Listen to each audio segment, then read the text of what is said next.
di sini kita akan menjelaskan tata tertib dan cara sholat jenazah. Baik, sebelumnya sholat jenazah itu memiliki rukun tersendiri. Di antaranya yang pertama adalah niat.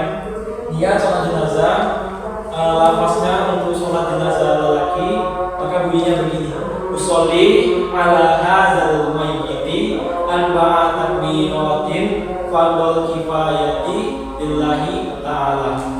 Kemudian untuk jenazah wanita, maka domir hu dalam lafaz tadi diganti menjadi ha. Bunyinya seperti ini: usolli ala hadzal mayyitati arba'a takbiratin fardhu kifayati lillahi ta'ala. Kemudian rukun kedua adalah berdiri bagi yang mampu. Bila yang tidak mampu, dikarenakan penyakit atau hal yang lain, uzur syar'i, maka diperbolehkan untuk duduk. Selanjutnya adalah bertakbir 4 kali. Dalam pelaksanaan sholat jenazah hanya ada takbir 4 kali dan diakhiri dengan salam. Tidak ada di dalamnya terlaksana i'tidal, ruku dan sujud. Untuk selanjutnya membaca Al-Fatihah setelah takbir pertama. Jadi ketika membaca sholat jenazah di takbir pertama, maka bacaannya adalah baca Al-Fatihah, dibaca secara sir atau tidak bersuara. Kemudian di takbir yang kedua, sama-sama semua imam dan makmum membaca sholawat. Yang mana pembacaan sholawat ini biasa kita baca di tahiyat akhir, ya, sholawat kepada Nabi Muhammad dan Nabi Ibrahim. Untuk selanjutnya adalah membaca doa untuk jenazah setelah takbir ketiga dan keempat.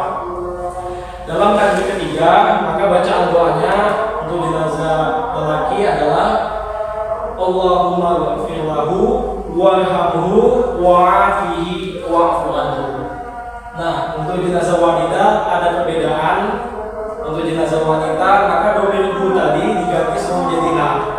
Maka jadi bacaannya seperti ini: Allahumma ghfir laha warhamha wa'afiha wa'fu anha. Baik, selanjutnya untuk takbir keempatnya, maka ada pun bacaannya Allahumma la tahrimna ajrahu wa la taftinna ba'dahu wa ghfir lana wa lahu. Itu untuk jenazah lelaki. Sedangkan untuk jenazah perempuan sama seperti tadi, domir hu diganti menjadi ha. Maka bacaannya menjadi seperti ini: Allahumma la tahrimna ajraha wa la taftinna ba'daha wa ghfir lana wa lahu. Setelah itu maka makmum dan imam dan makmum membaca salam seperti sholat biasa, mengucap salam, assalamualaikum kanan, kemudian salam menoleh ke kiri. Mungkin hanya ini penjelasan untuk tata cara sholat jenazah. Ada mungkin dari para teman-teman dan ahlinya yang ingin bertanya, kami persilakan. Baik, silakan. Assalamualaikum warahmatullahi wabarakatuh. Waalaikumsalam. Nama saya Ismi Sarah Hindu. Di sini saya akan mengajukan pertanyaan. Di mana pertanyaan saya adalah, apa perbedaan fardu kifayah dengan fardu ain? Apakah bisa dijelaskan? Baik. Jadi perbedaan antara fardu ain dan fardu kifayah adalah fardu ain adalah kewajiban bagi tiap individu yang telah diwajibkan. Kemudian kalau fardu kifayah adalah kewajiban yang dibebankan bagi tiap orang, tetapi apabila sudah ada satu atau sebagian orang yang mengerjakan, maka kewajiban bagi yang lain itu telah gugur karena telah dilaksanakan. Contoh untuk ibadah-ibadah atau amalan fardu ain adalah sholat wajib lima waktu, puasa bulan Ramadan, dan yang lainnya. Sedangkan untuk fardu kifayah ya seperti mengurus jenazah ini, bila satu atau sebagian orang telah melaksanakan, maka bagi yang tidak mengikuti atau tidak melaksanakan di daerah tersebut tidak terbebani hukum. Bisa dipahami? Terima kasih. Selanjutnya mungkin ada pertanyaan lagi.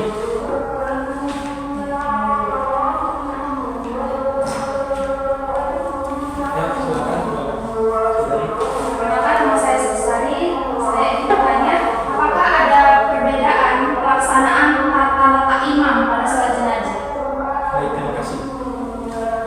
Untuk tata cara pelaksanaan sholat jenazah ada perbedaan dalam melaksanakan untuk jenazah wanita dan jenazah laki-laki. Untuk jenazah laki-laki, maka imam itu berdiri di depan peluk. Nanti kan jenazahnya dibaringkan sebelah kiblat, ini jenazah, ini imam berdiri di depan peluknya. Itu kalau posisi imam dari segi wanita jenazahnya. Kalau jenazahnya itu pria, maka imam berdiri di depan kepalanya. Itu perbedaannya. Baik, bisa dipahami. Ada lagi yang ditanyakan? Baik, saudara silakan.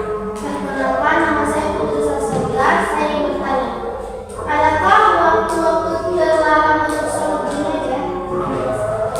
Untuk waktu-waktu terlarang sholat jenazah, seperti juga halnya diharapkan juga dilarang untuk waktu-waktu sholat yang lain, sholat wajib. Seperti yang pertama adalah ketika mau mulai terbit matahari sampai muncul, kalau dalam ilmu fikih, setinggi tombak. Berarti setelah subuh itu kan nggak ada sholat badiah, yang itu nggak boleh dilakukan sholat jenazah. Kemudian ketika matahari berada tepat di tengah-tengah kepala atau pas tengah daerah tertingginya, panasnya itu, makanya kan ada waktu sedikit nggak boleh sholat di situ sampai azan berkumandang. Kemudian yang terakhir ada setelah asar, setelah matahari hendak terbenam, sampai matahari terbenam sehingga dilaksanakan sholat maghrib. 3 waktu itu setelah subuh, ketika sebelum subuh itu ada waktu sedikit, sama setelah asar sampai matahari terbenam. Bisa dipahami? Baik, silakan. Assalamualaikum warahmatullahi wabarakatuh. Waalaikumsalam warahmatullahi wabarakatuh. Perkenalkan, nama saya Nurul Abdullah. Di sini saya ingin bertanya, bagaimana jika jenazah itu hilang tidak ditemukan? Bagaimana cara menyelamatkannya? Baik, untuk pelaksanaan sholat jenazah yang mana mayit itu hilang, mungkin ketika mengalami musibah seperti kebakaran sehingga jasadnya sudah telah hangus, atau juga tenggelam di laut karena suatu musibah, maka tata cara sholat jenazah dilakukan dengan namanya sholat goib. Sholat goib adalah sholat jenazah yang dilakukan mayat tidak ada. Jadi kita niatnya untuk menyelamatkan mayat tadi, tapi mayatnya tidak ada. Tata cara pelaksanaan sama seperti tata cara sholat jenazah. Hanya saja ada perbedaan dari segi niat. Niatnya adalah memakai tambahan goib. Saya contohkan untuk niat sholat jenazah lelaki yang sholat goibnya. Usolli ala hadzal mayyitil goib arba'a takbiratin fardhu kifayah lillahi ta'ala. Hanya ditambahkan goib. Sedangkan untuk wanita ditambahkan goibah. Usolli ala hadzal mayyitil goibati arba'a takbiratin fardhu kifayah lillahi ta'ala. Baik, dipahami? Ada lagi tanyakan tidak ada? Baik, mungkin hanya ini penjabaran kami tentang sholat jenazah. Sekian, assalamualaikum warahmatullahi wabarakatuh.